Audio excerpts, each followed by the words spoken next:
नमस्कार दोस्तों जैसा कि आप सब जानते हैं इस साल वंदे मातरम जो कि हमारा नेशनल सॉन्ग है इसको 150 साल कंप्लीट हुए हैं और इसको लेकर आप सब जानते होंगे कि पार्लियामेंट में डिबेट भी हुआ था, काफी ज्यादा विवाद भी चल रहा था। लेकिन सरकार ने एक बड़ा कदम लिया है। सरकार ने नए गाइडलाइंस जारी की हैं वंदे मातरम से रिलेटेड। मतलब इसको जैसे हमारा नेशनल सॉन्ग है जन गण मन, उसके तर्ज पर रख दिया। आप देख सकते हो खबर, MHA guidelines on Vande Mataram, all six stanzas of national song to be sung before national anthem when played together। इसको थोड़ा सा हम डिटेल में समझेंगे कि कहां कहां पर वंदे मातरम को कंपलसरी कर दिया गया है, खड़ा होना जरूरी है नहीं है, सरकार बेसिकली क्या कर रही है, क्यों इसके ऊपर लागू करना चाहती है, सरकार का मेन मकसद क्या है और साथ ही साथ इसका इंपैक्ट क्या होगा, वो सब कुछ मैं आपको बताऊंगा। चलिए आगे बढ़ते हैं। लेकिन उससे पहले आप सबको बता दूं, आप में से जो भी लोग यूपीएससी की तैयारी कर रहे हैं, चाहे 2027 की प्रिपरेशन कर रहे हो या फिर 2028 की अगर आप ग्रेजुएशन कर रहे हैं, तो यहां पर हमारा जो बैच है इसमें प्रीलिम्स मेंस इंटरव्यू सब कुछ की कंप्लीट प्रिपरेशन कराई जाती है। अभी 50% डिस्काउंट के साथ आप इसको अवेल कर सकते हैं by using this code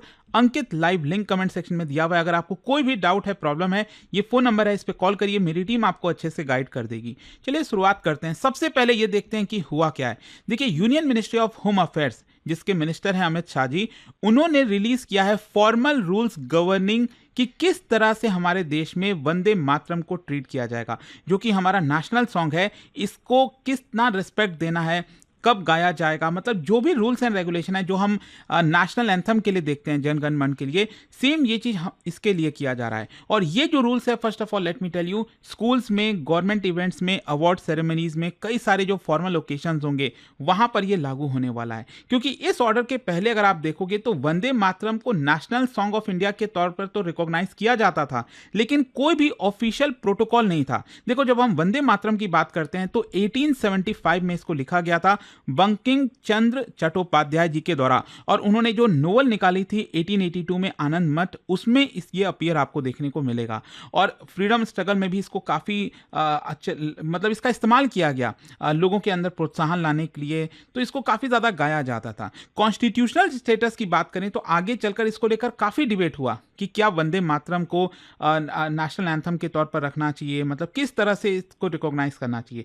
finally decide किया गया कि जो जनगण मन है ये नेशनल एंथम होगा और जो वंदे मातरम है वो नेशनल सॉन्ग होगा। लेकिन ध्यान रखिएगा, कॉन्स्टिट्यूशन में ये नहीं लिखा हुआ है कि इसको परफॉर्म कैसे किया जाएगा। ये बेसिकली सरकार यहां पर रूल्स रेगुलेशंस जारी करती है। तो नेशनल एंथम के लिए तो ऑलरेडी यहां पर रूल्स रेगुलेशंस जारी है, यहां पर गाइडलाइंस अभी तक वंदे मातरम के लिए नहीं था, जो कि अब फाइनली जारी किया गया है। तो अब क्वेश्चन ये आता है कि ये गाइडलाइंस क्या कहते हैं। सबसे पहला और जो काफी इंपॉर्टेंट है वो ये है कि जनगण मन के पहले वंदे मातरम को प्ले किया जाएगा। मतलब जिस जिस जगह पर, जहां पर वंदे मातरम और नेशनल एंथम दोनों गाया जा रहा है, दोनों वहां पर होगा, तो उस केस में सरकार ने क्लियर कट गाइडलाइंस रख दिया है कि पहले किसको यहां पर प्ले किया जाएगा। तो पहले आपका वंदे मातरम जो नेशनल सॉन्ग है उसको प्ले किया जाएगा, फिर बाद में जनगण मन।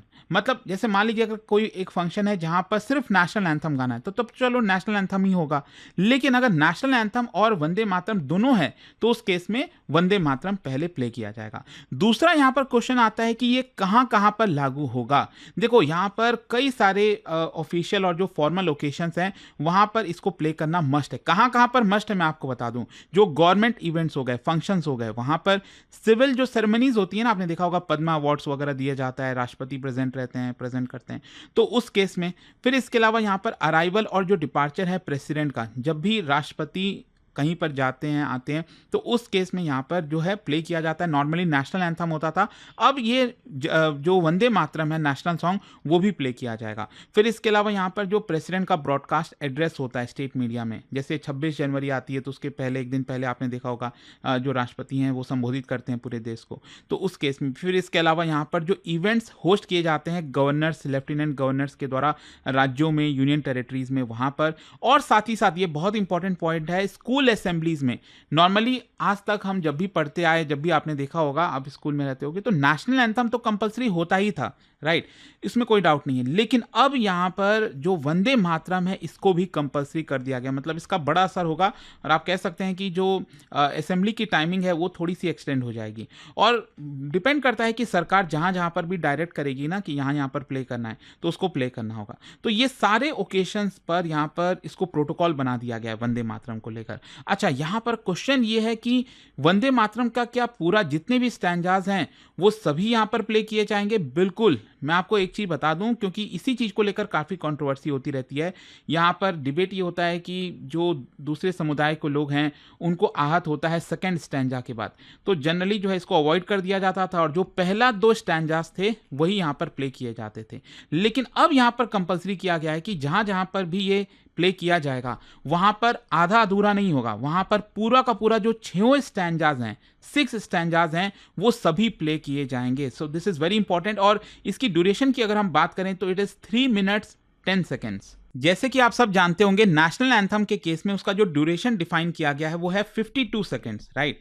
लेकिन वंदे मातरम के केस में जो ड्यूरेशन डिफाइन किया गया है वो है 3 मिनट 10 सेकेंड्स।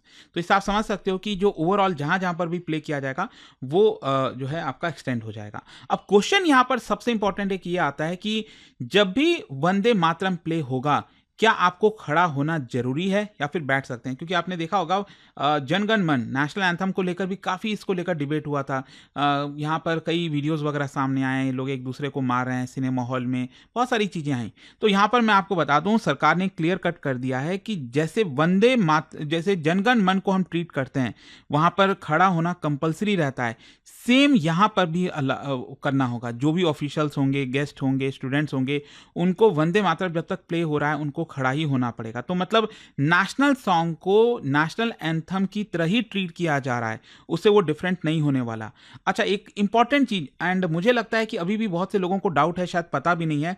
कई लोगों को लगता होगा कि जैसे मान लो नेशनल एंथम है जनगण मन, जब सिनेमा हॉल में बजता है तो क्या आपको खड़ा होना जरूरी है? देखो, पहले ये था 2016 में सुप्रीम कोर्ट का ऑर्डर आया था तो वहां पर कंपलसरी कर दिया गया था खड़ा होना है सबको, लेकिन फिर बहुत सारे विवाद हुए वगैरह हुए थे, आपको याद होगा। फिर 2018 में रिवाइज्ड गाइडलाइन आया, उसमें सुप्रीम कोर्ट ने कहा कि नहीं, खड़ा होना कंपलसरी नहीं है। तो सेम चीज यहां पर भी लागू किया जा रहा है। वंदे मातरम अगर प्ले किया जाता है आपका सिनेमा हॉल के दौरान, मतलब सिनेमा के दौरान, तो उस केस में जरूरी नहीं है कि आप खड़े हो, ठीक है।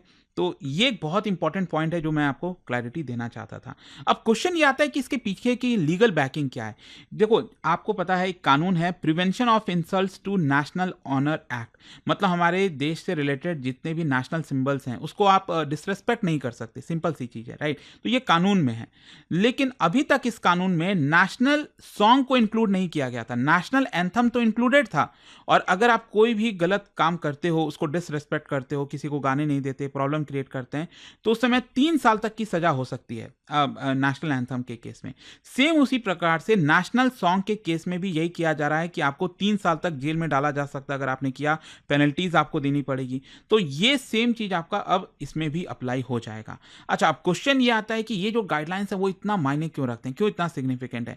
सबसे पहला तो यही है कि जो नेशनल सॉन्ग के प्रति रिस्पेक्ट है उसको फॉर्मलाइज करने की कोशिश की जा रही है, क्योंकि अभी तक वंदे मातरम कई बार हम सुनते थे, गाया जाता था, प्ले होता था, लेकिन बहुत ज़्यादा शायद कोई लोग ध्यान देते थे, नहीं देते थे। लेकिन अब आपको रिस्पेक्ट के तौर पर ही इसको देखना पड़ेगा, आप कुछ नहीं कर सकते, राइट। फिर दूसरा है इंस्टीट्यूशनलाइजिंग इट इन स्कूल्स। जैसे कि आज के डेट में बच्चे को पता ही है कि नेशनल एंथम कैसे गाया जाता है, जनगण मन, तो ये जो है सबको पता है, क्योंकि वो स्कूल्स में ही आपका इनकलकेट किया जाता है, बचपन से ही आप उसको डेली बेसिस पर गाते हैं, तो अभी आपके पूरे जीवन काल तक रहता है। लेकिन नेशनल एंथम के केस में अब ऐसा नहीं था, लेकिन सरकार चाहती है कि सेम वही रिस्पेक्ट अब बच्चे जो है नेशनल एंथम को भी दें, तो धीरे धीरे करके जो है वो उनके डेली लाइफ का पार्ट बन जाएगा। और जहां तक सवाल है इसके कंट्रोवर्सी को लेकर, देखो कंट्रोवर्सी तो चल ही रही है, और स्पेशली यहाँ पर आज़ादी के समय में जब पार्टीशन हुआ उसके बाद जब डिबेट हो रहा था, उस समय भी कुछ लोगों का कहना था कि नहीं, ये बाकी के जो स्टैंजाज हैं वो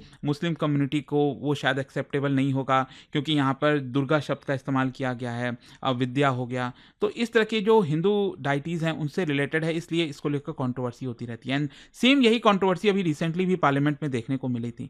तो अब दोनों तरफ से अब चीज़ें हैं, कुछ लोगों का कहना है कि नहीं इसमें कोई दिक्कत नहीं है, नहीं होना चाहिए, कुछ लोगों का कहना है नहीं दिक्कतें होंगी।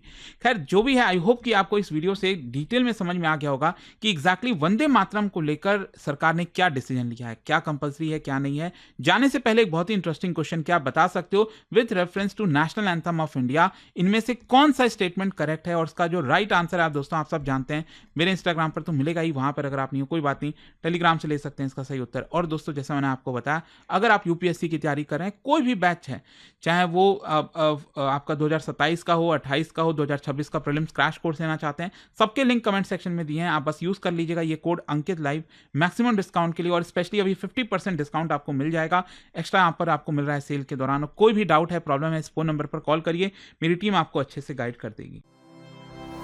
स्टडी IQ IAS, आपका सिलेक्शन हमारा मिशन।